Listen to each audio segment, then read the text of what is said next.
Welcome to the Predictable Revenue Podcast, where frontline sales leaders teach you how to build and scale an outbound sales team.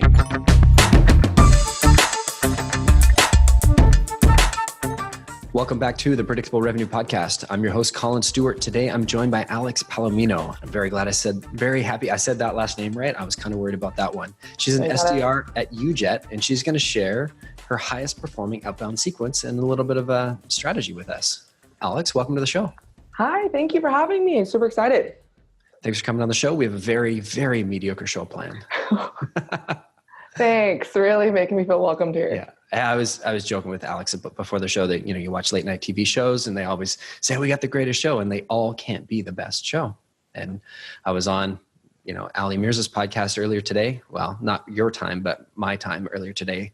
And he's going to be on our show coming up. And anyway, we had a discussion about that as well. So I've just decided to start this episode with a random tangent. Go. Absolutely nothing, because I'm not going to do any talking. It's all going to be on Alex here. So how long have you been in SDR? I have been in SDR for almost 2 years now. Okay. And how'd you get into the field?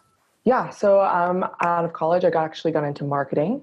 Did that for about a year or so. And then I got a call from a schoolmate back in college. He played baseball. I was on the soccer team. He's like, hey, I'm running an SDR team. I'm the manager. I see you're really active on LinkedIn. Would you want to come in for an interview? It was perfect timing. Couldn't be more perfect timing because I was up to my eyeballs at my other job. And I was like, I'm ready for a change. So I was there, and then was Everstring, kind of the groundbreaking, like getting into my SDR sales role. I was blessed to have Matt Amundsen. Yeah, guest number 2 or guest number 3 on the show here. Nice. Yes, yeah. He is the SDR guru, and just learned so much in such a short time. And it was just such a great experience. I relate soccer and the SDR role a lot. It's not really a high scoring game. You shoot and shoot and shoot, and then you finally score. Kind of the same concept I like to write when I'm interviewing people for the SDR role. Like, you're sending out emails, you're making calls, sending out emails, and then finally you get one. You're like, that sweet taste of victory, and you're like, all right, let's go, let's keep going, let's get after this. So, but yeah, and I was there for a year, and then I joined the UJET team. My 1 year was actually on Tuesday of this week. Cool. And it's been a great, yay, thank you. It's been a great experience here. I've been in now both a robust SDR role where it's broken down by territories and company size, and to where I'm now, it's kind of like the Wild Wild West. We don't have any territories, and then go for it. So that's awesome. Yeah. Very cool. Anytime we can get one of Matt's disciples on here, I'm totally game. He is. He definitely helped us navigate, learn how to read LinkedIn profiles. Just so many things I never knew existed, or just tricks of the trade, have been benefiting me and my team now. So it's been awesome. Cool. So I'm curious where your process starts. So we're going to talk about your best performing sequence. Where do you begin? So once I narrow down my prospects and who I'm going after, I like to refer to it as kind of research, stalking, I want to get to know my prospects. Who am I going after? What are their pain points? What are their interests? And how the hell do I get attention and stand on their inbox? That's the biggest thing. So that's how those are my big points that I want to hit. So first things first is hopping into LinkedIn. That's bread and butter, go-to. That's my home. Looking at my prospects and really dissecting their LinkedIn profiles. If they mention their work or any achievements, anything related that I can grab and throw in an email. One thing I always like to do is also reference or word something exactly the way they word it. Just assimilate some things there. Once I pull that, I always make sure to connect, send that LinkedIn connection. I feel it's a really big thing. You have to hit at all points and all types of media. Sometimes I'll follow them on Twitter as well. So sending calls, sending emails, making phone calls, connecting them on LinkedIn, hitting them on social. It's that social cilantro, really trying to get them at all angles so they know hey, I'm a person that's attached to this email or this voicemail or this cold call, whatever it is. I love to connect kind of and pick your brain. So that's how I kind of get the ground running when I get my new leads or prospects.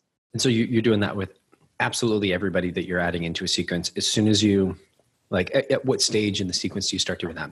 So my first step in the sequence that I built out here, the very first step is a manual step, and that's to connect with them on LinkedIn. So that's the first thing. Actually, I'm also, can I probably share my screen? Yep. Kind of get into a deep dive. I can show a little bit better what I'm talking about. Let's move this bad boy. Cool. So this is kind of how to go at things. So here at the bottom corner, when you're sending that invitation for a LinkedIn connection, I always try to make a custom email or little like one-worded sentence. It's like, hey, we'd love to follow your thoughts or look forward to connecting. Just something a little bit more personal than just like sending the direct connection. That has helped me get actually responses. Once I kind of send that email, I usually get a response like, hey, Alexandra, like, thanks for connecting. Look forward to following your thoughts. Yeah, you too. Have a good day. And that's how I kind of also get going and hitting another format is messaging them through LinkedIn. So I definitely feel it's been a big advantage to me in being seeing a lot of big return on it by sending them a request, but not only sending a request, but sending them a little like kind of canned message or personalized message to kind of just warm things up for them. Interesting. Because I always talk about when I'm running a LinkedIn campaign, I actually don't personalize that invitation because I'm not an active SDR right now. So you have way more experience at this than I do, more recent experience than I do. But I always like to use my custom tagline as that sort of like the CTA, or not CTA, but like the thing that wants to get them interested. And I found that anything I was adding in there, unless it, like, I basically just want that in there and it's already there. So why take away that extra space and distract them? Yeah, I mean, I could see that. My big thing is just kind of creating that personal connection. So, I mean, as much as it is, I am trying to close and trying to sell and book a meeting with them. I feel like kind of creating that relationship. I want to, like, I'm an SDR. I need to be likable.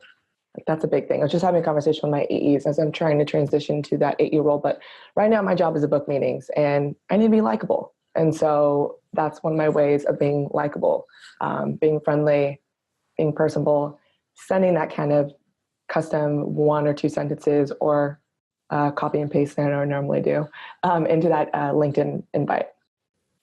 Cool. So LinkedIn is step 1. What's next? Once I do that, then my first email, customize that first email. Super important. Aside from customizing it, that subject line, because that is whether or not you're going to get an open or not. So a couple of subject lines that I've found to be super successful. The first one is just their name, my name, and then introduction. Sometimes I switch it up. I'll do introduction to UJET or just introduction. I've seen a really big response in my open rates because people are always kind of intrigued. Okay, is this like a formal introduction? What kind of an introduction is this? The other subject line that we use here and is a big one is coffee on me. Everyone wants a free cup of coffee. So I usually write their name and then coffee on me ? And I usually have a little coffee emoji attached to it. A little character and ads.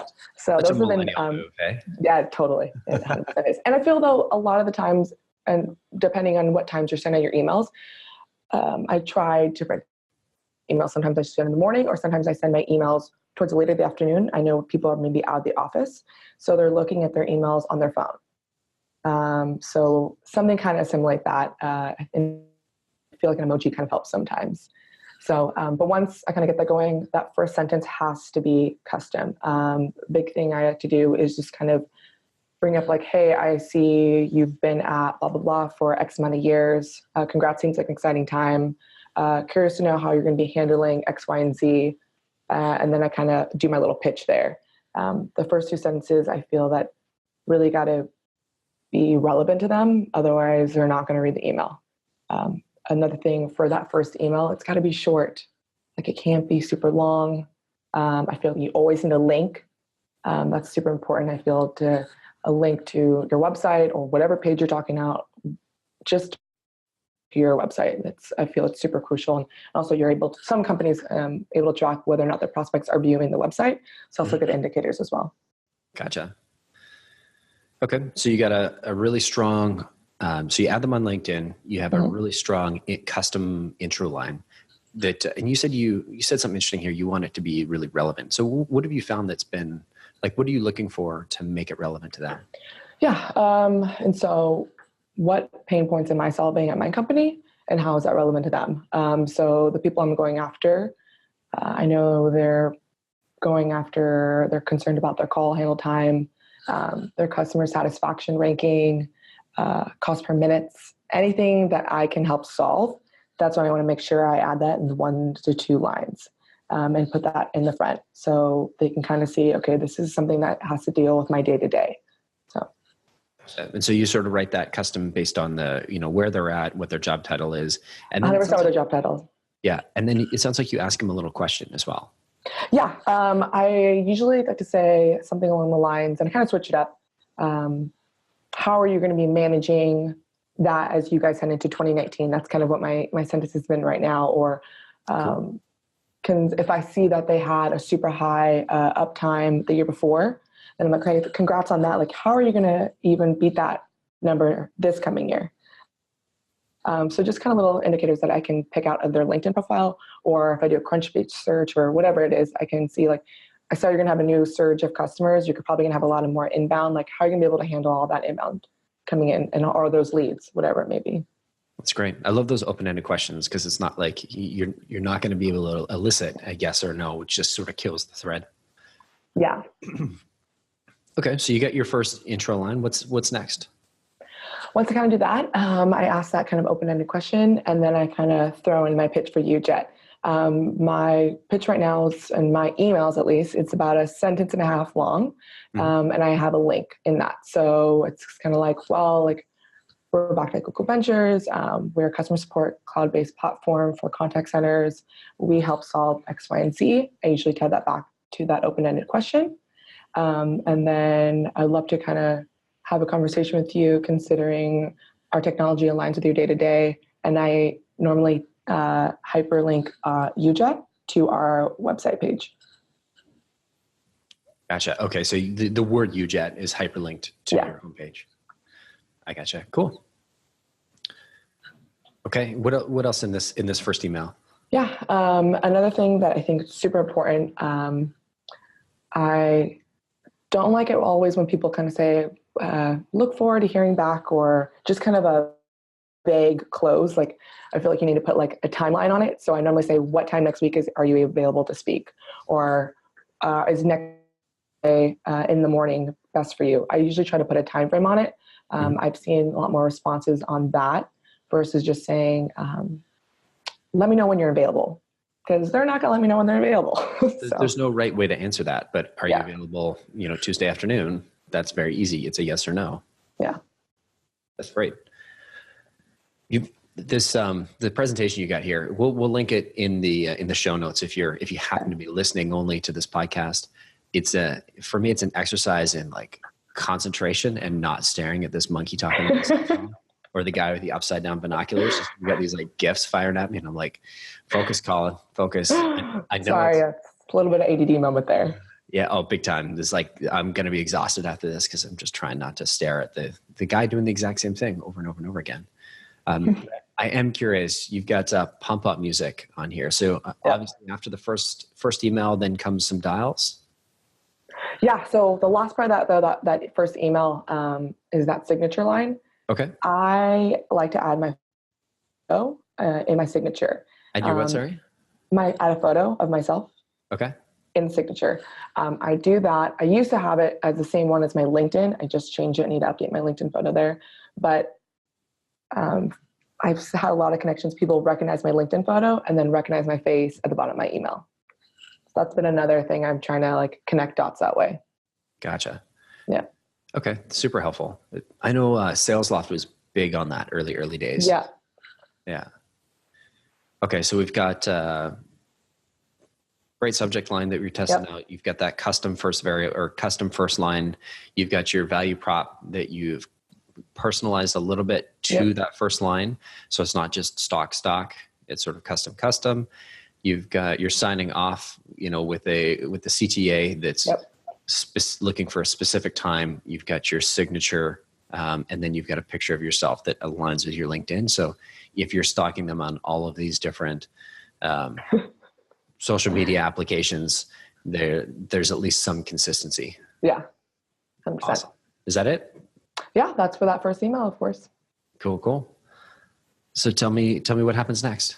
Yeah, the cold call. I remember my first time trying to make cold calls at Everstring. I wanted to cry. Like, I was literally like, I can't do this. And I remember Jack Vernon, who's the senior SDR, sales development manager now at Everstring. He was like, dude, you can totally do this. This is nothing. Like, you're just making calls. Like, the product, just got to talk. And it took me so long, but then now I'm just like, this isn't as bad as I thought it was.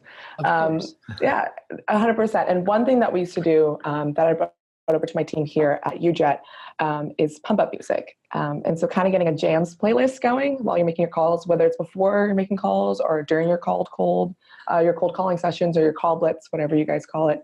That kind of gets me really going. The first song that we always used to start with was by Travis Scott's Pick Up the Phone, Baby. I kind of throw that one in there. So it's kind of like a mental, like, okay, I'm going to jam through calls, I'm gonna book meetings, like, let's go. That always kind of gets me going there and kind of fired up to make some calls. The other one I've recently introduced in my playlist though is Dolly Parton 9 to 5. Okay. Yeah. That one, jam. Nice. Do you have a Spotify playlist going you could share with us? I don't, but I should probably make one though. Let's do it. Once you got it going, throw it my way. We'll do. Show notes. Of course. Very cool. I have one sort of pump up playlist and it's still on a CD. I found it in my old car a couple months ago and it's terrible. It's really, really bad music. There's no theme. It was just like, I downloaded all these MP3s off of Kazaa and then dragged them onto a CD. Half the people listening are like, what the hell is he talking about? What was Kazaa? But anyway, who are we selling to? Why are we talking about this? Yeah. Oh, I didn't mean to jump that, but so this is kind of like my current ICP and kind of what I'm dealing with here at UJET. And so kind of going back to that prospect and like who and what we're selling to and how to connect with them and just be more relevant, short and sweet and to the point. I always like to be because people are busy and I only have a tiny glimpse of time to kind of make it worth their while. So just kind of connecting what my focus is. I feel that's super important for any SDR in any organization. You really have to know who you're selling to and understand why the hell you're selling to them and what pain points you can solve. So, gotcha. Makes sense. Yeah. Why do you have, what's companies post 2013? What is that? Yeah. So here at UJET, our kind of bread and butter is B2C companies who are app-based. And so we've noticed a lot of companies that are app-based are post 2013, which is kind of post the year of the iPhone. And so those kind of to assimilate. Once that kind of got going, you got to see a lot more customer focused companies and roles. Gotcha. What do you mean by year of the iPhone? So post the year of the iPhone being born and introduced by Apple, seeing a lot more companies that are app based in that sense of that's their way of communicating. Lyft, Uber, Letgo, any newer company wants to be relevant to accessible and being accessible via an app.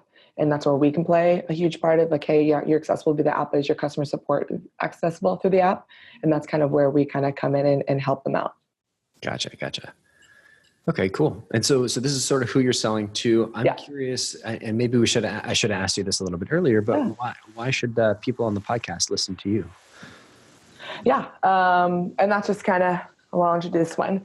And so people should listen to me. I have consistently crushed my quota at every, my last role and this role, and consistently crushed it every quarter, hit my accelerators. Not only that, I do that my unique way of doing that.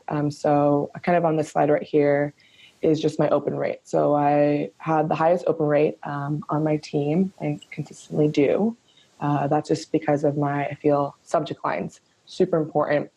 And hitting people at all points, like I mentioned before, LinkedIn, emails, calls, social, really kind of making that unified communication. So prospects know who you are and what you're asking about. So kind of here, just Ryan Nelson's our SDR, our Salesforce admin. So he has the best rates out of our outreach reports here. But yeah, so this is my open rate here for, this is from July 1st to now. This is the time all of our SDRs were fully ramped. So. Gotcha. Yeah. That's great. And then kind of, go for it. No. Yes. No, the next one I just kind of have here is my reply rate. Yeah. So I feel that has to do a lot with that last question having a date on it. When you're asking to meet with someone, like, are you able to meet this time? Not just saying, if you're open to it, let me know. So I feel that also has contributed to my reply rates compared to some of my other teammates.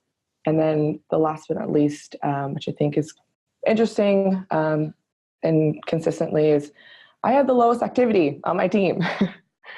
I consistently have the lowest numbers activity-wise and metric-wise. Everything's auto-logged, so it's not like I'm manually entering in and trying to scheme the system or anything. It's just kind of how it is in my approach. I've kind of figured out how to get the best response rate without having to put out as much touches, I guess, on a prospect. Just going around and kind of figuring different ways to get a hold of them or get their attention. Interesting. So about 5,000 emails sent in about 7 months? Yeah. Very cool. How many, do you have an idea of how many total meetings? That's been in the 7 months, over 50 meetings. Right on. Yeah. That's great. Cool. So if you're doing, it seems like, less work and getting better results than your colleagues, what are you doing differently? Yeah. Just kind of how I'm going about it. So kind of what I mentioned before, just the little things I've done. Linking with people on LinkedIn, sending that personal kind of connection and writing that like, hey, would like to connect with you or look forward to following your thoughts. As I mentioned before as well, I do get a decent amount of replies saying, hey, Alexandra, like, thanks for connecting with me. Look forward to connecting with you as well. Or, you too, have a great day. So once another form of booking meetings aside from emails and cold calls, LinkedIn messaging or messenger, also like to call sliding in the DMs. And this is on regular LinkedIn, not SalesNav. Not everyone has SalesNav. And so sometimes you kind of have like an email or a SalesNav mail just kind of waiting forever and ever, never to be opened. Most everyone has also the LinkedIn app. And so they'll get that notification on their phone too. So once they respond, I'm like going for the kill. It's like, hey, wanted to connect. Hey, by any chance, I saw that you're managing a call center of 60 people. How are you going to keep your SLA time up this year? Or, oh, I know you're on a competitor. Heard they've had some downtime. Like, how's that been disruptive for your team? Just try to be 1 to 2 sentences. Sometimes it's just easy, like, hey, would you like to have a chat over a cup of coffee? Sometimes the response was like, oh, you seem to be in California, or yeah, sure, when can we meet up? And it's like, well, actually, I'm going to send you a coffee link, and this is what I want to talk to you over a cup of coffee. So that's always kind of like once someone initiates my invitation. Yeah, so no, once someone acknowledges my connection and responds back in that messenger, I'm going for that kill. Gotcha. So they hit the accept button and then you're all over their LinkedIn. Yeah. That's great. Yeah. Cool. And so it's basically you're hitting the connect, you're personalizing that message, and then basically you're taking the same sort of tactics that you're using over email, and you're just throwing that into LinkedIn. So personalizing based off their job title, asking a short question. And I feel though, because of the messenger for LinkedIn, you have to be even shorter and more concise with your messaging. So no more than 2 sentences, because otherwise they're really not going to read it. And 1 sentence is even long enough. So 2 max, short and sweet and to the point. So that's a big one. That's great. So this is what we're doing on LinkedIn. What about, what are you doing differently on email? Yeah. So have some like quirky things in front of you there. So in my emails, I'd mentioned kind of before, being short and sweet to the point, that custom first email, it's very, very important. I feel like that tends to get more responses and or at least more clicks or views. My first emails tend to get open a lot, as you can see, compared to some of my teammates. And so whether they don't respond all the time, that first email, they are viewing it or doing multiple views on it. And thanks to Outreach, I'm able to kind of keep track of that. So aside from that first email and the amount of follow-up you do, that's super important with these prospects, because I feel it takes at least 5 touches for a prospect to get back to me, whether it's a call, email, or social, or a combination of all 3. That's how I kind of get that going. Because you can write the best email, you can leave the best voicemail, but if you're not going to follow up on it, there's no point. Gotcha. And so you got to add some flair in here. So you're a GIF user, hey? I am a big Giphy user. I love GIFs. I love texting GIFs.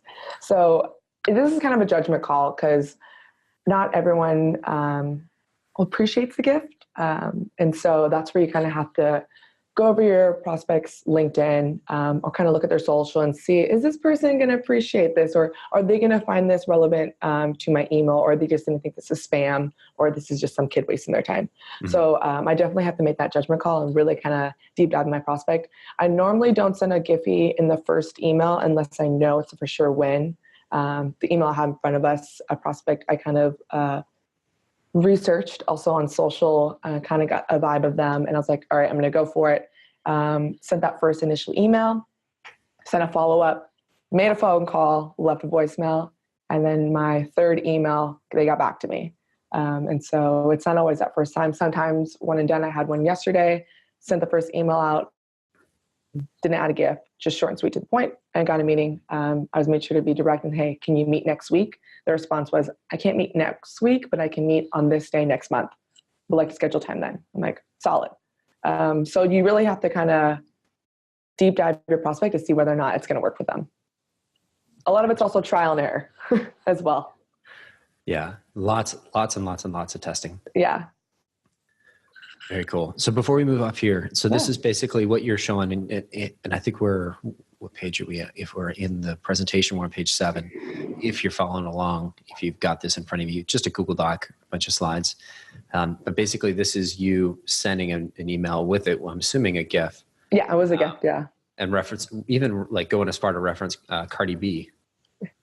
And this one got you. This one did. So this is Fashion Nova. It's a clothing e-commerce site, and they are only online.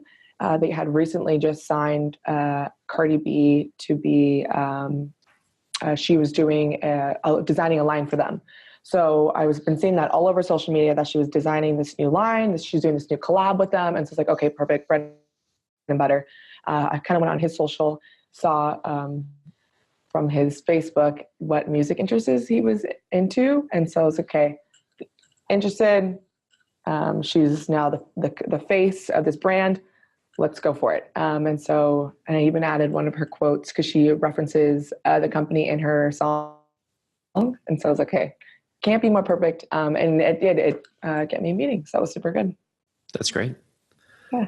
So show me some of the other examples you got here. Let's walk through a couple. Yeah, I have a couple. So this is another person who I kind of did some research on. I kind of went over her Twitter on this one and saw she had retweeted a couple of things from the Kardashians. So I was like, okay, perfect. This is Fashion File. They are a luxury consignment company. So kind of a little bit more of a lengthier email.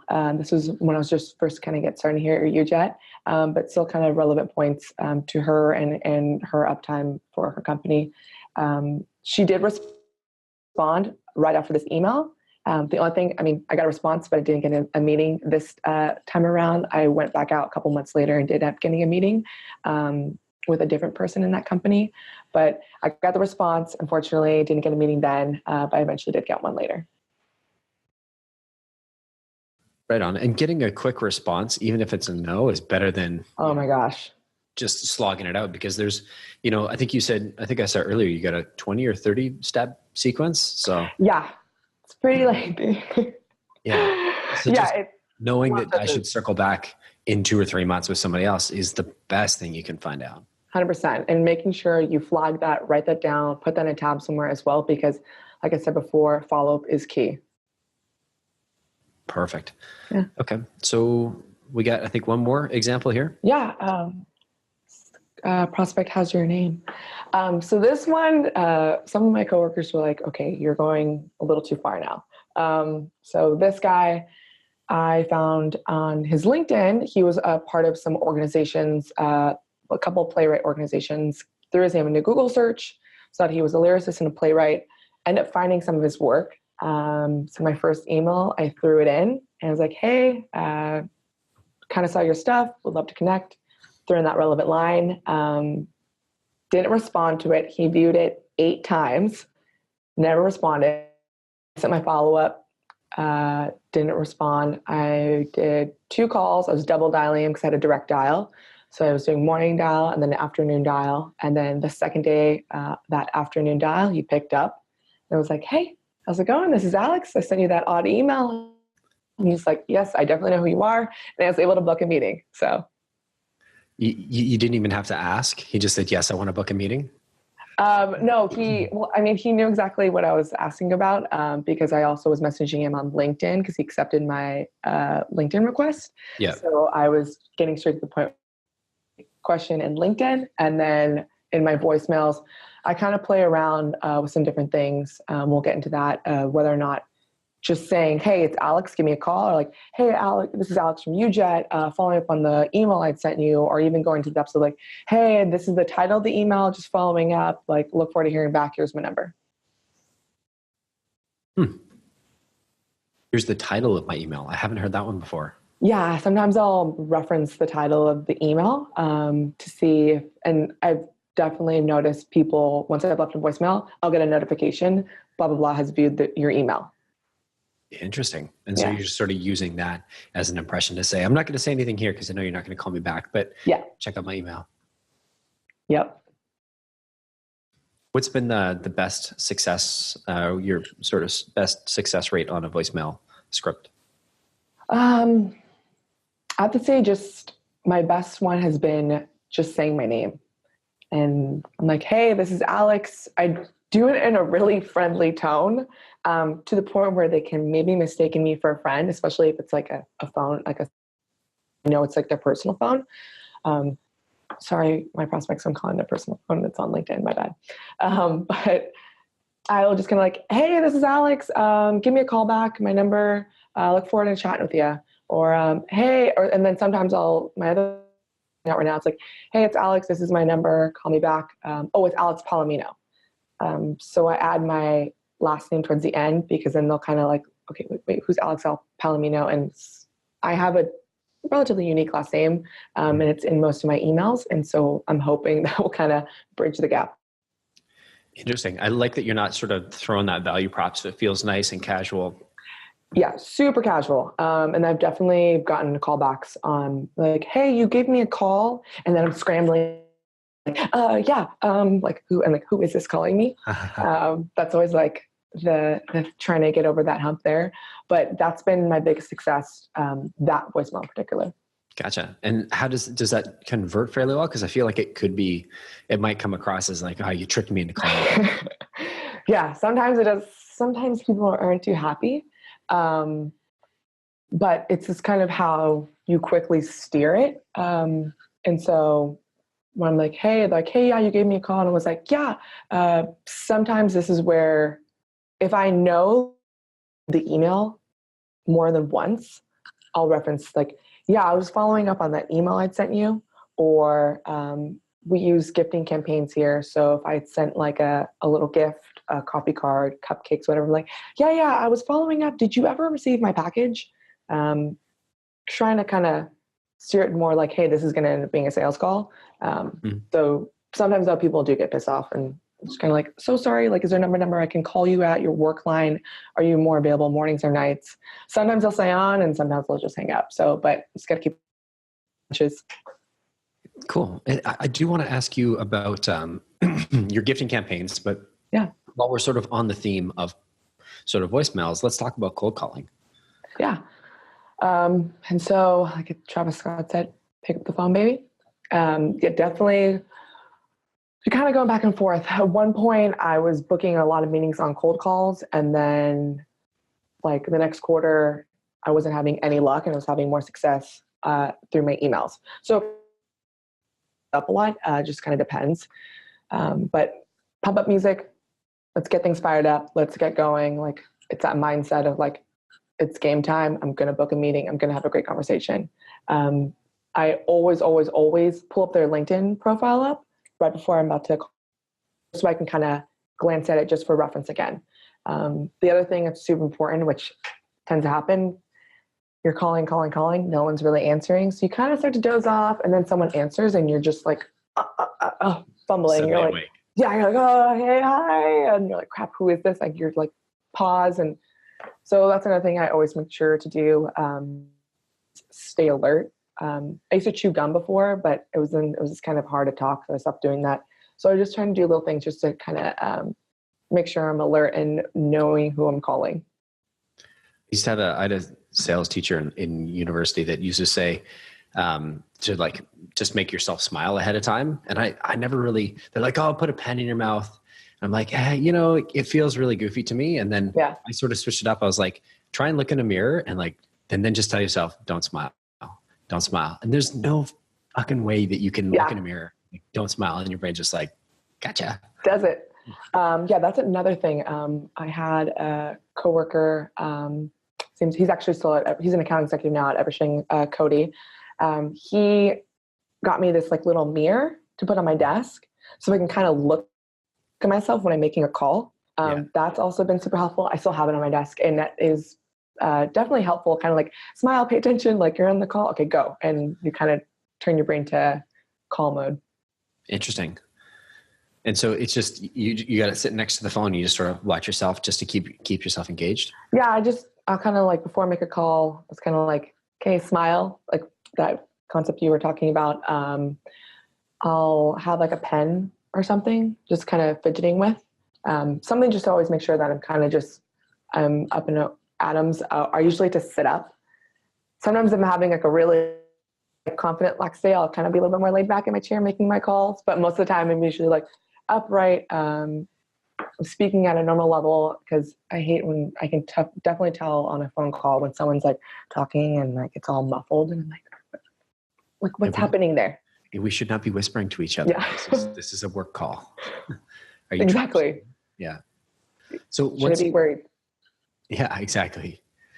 So once you actually get somebody to pick up the call or pick up the other side, what happens? Yes.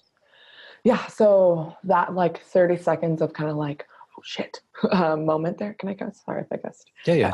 Okay, cool. Go for it. That kind of like, oh, it's happening. Like we're going for it. Type of moment there.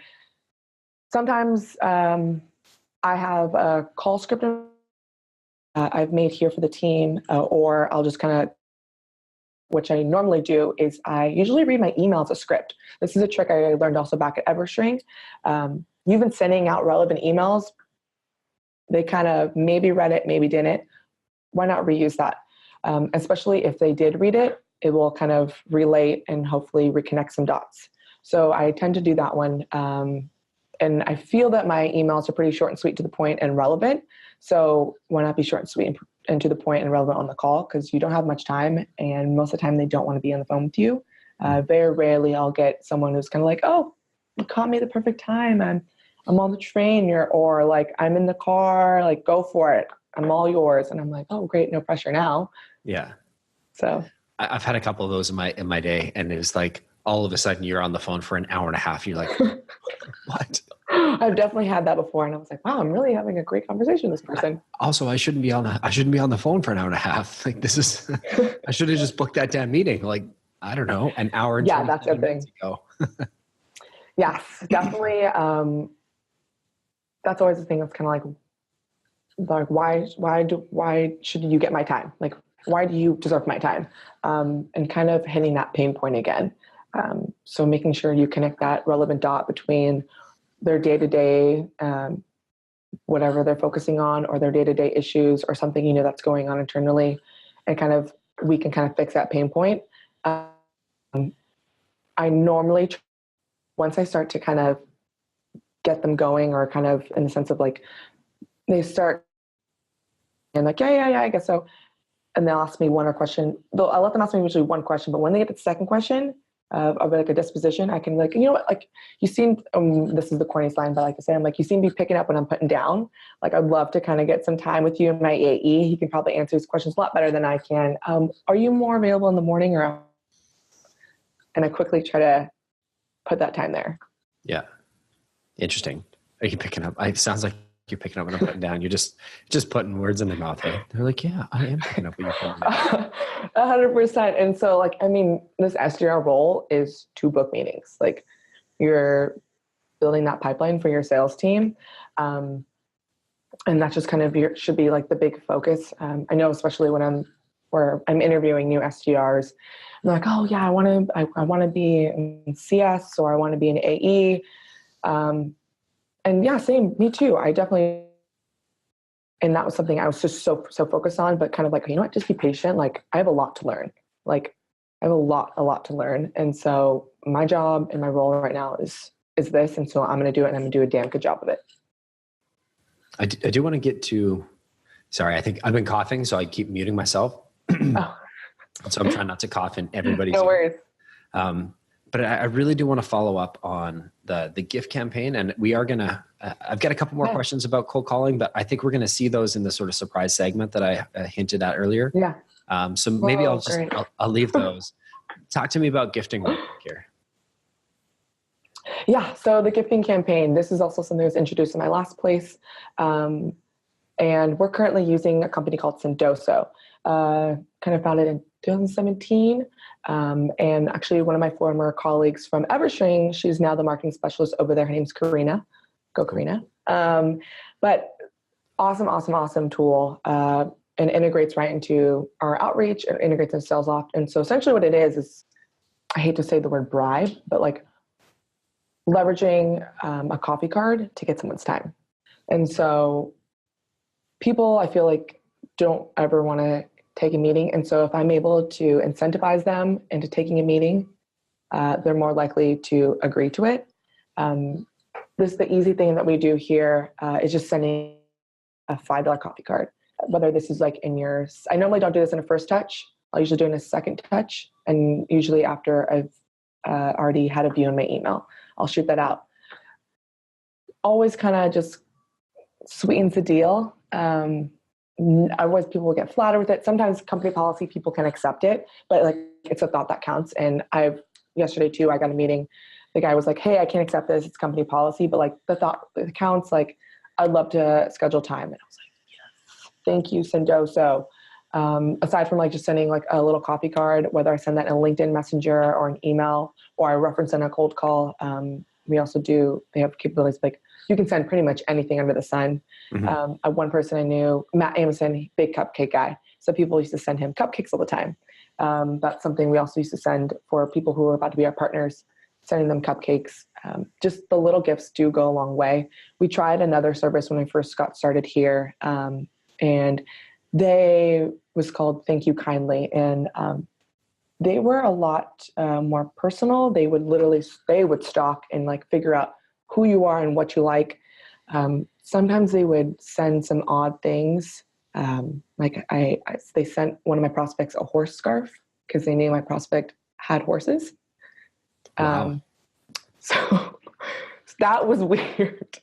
That was like a hard one to, like, I got the response and they're kind of like, thanks. Like, how did you know I had horses? And I was kind of like, You're a stalker? So that one was kind of hard to deflect. And it's so, it's not harmful to send a coffee card, and it definitely goes a long ways. And my team's definitely seeing an impact of our coffee cards. We now have a sequence that I built out that's solely specific to the coffee card. And it's that coffee on me. That's actually our highest performing sequence because everyone loves free coffee. And it's not just coffee. They provide it to dealers like Starbucks, Coffee Bean, Dunkin'. but that one definitely I've seen a lot of success on. I also send that for confirming a meeting time. If I already booked a meeting, I didn't send them anything. It's like, hey, want to confirm my meeting? Here's a cup of coffee. A lot of times I've actually gone on that call or that meeting and they have the cup of coffee like, hey, like, that. And I was just like, yeah, I was like, this is going to be a great call. I'm so excited. I'm like turning to my AE. I'm like, you're going to flip this. Like, so that's always an awesome thing. I love that. It helps seal the deal better, and it just makes things a lot easier for an SDR if you're able to, like, no one really wants to take your time or listen to you. So you're like, okay, I know you don't want to listen to me, but like, here, I'll make this a little bit better for you. I'll make it a little bit more worth your while, aside from me also solving all your pain points. Mm-hmm. How much are you putting on these coffee cards? Like hundreds of dollars or $5? $5. Oh, that's easy. Just one cup of Joe or tea or whatever. I've had some people who I've had some odd responses. It's like, I don't drink coffee. I was like, I have a tea? That's literally my response was like, oh, well, whatever you prefer. Is next Tuesday available for you? I'll bring some hot water and lemon. Exactly. Yeah. Very cool. Before we kill the screen share, anything else that we missed you want to cover here? No, I think we kind of did a good amount of the SDR world that I'm trying to develop and live in right now. Very cool. I like it. I think you did a real thorough job. Now, thank you. I really want to just get a chance to grill you.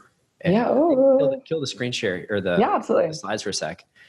Let's get a chance to watch you squirm. And the final segment is, as everybody knows, cold call me. So you can promote whatever it is. It can be UJET, it can be working at UJET, it can be something else you got on the go. But we're going to do a little cold call role play. So let's set the stage. Who are you calling for, and who am I going to be? I am calling for, I'm Alex, I'm an SDR at UJET. You are the head of customer happiness at WAG. WAG? Hmm? Sure, I know what that is. So WAG is the dog walking app. Oh, cool. Works for me. Yep. All right, you ready? I'm ready.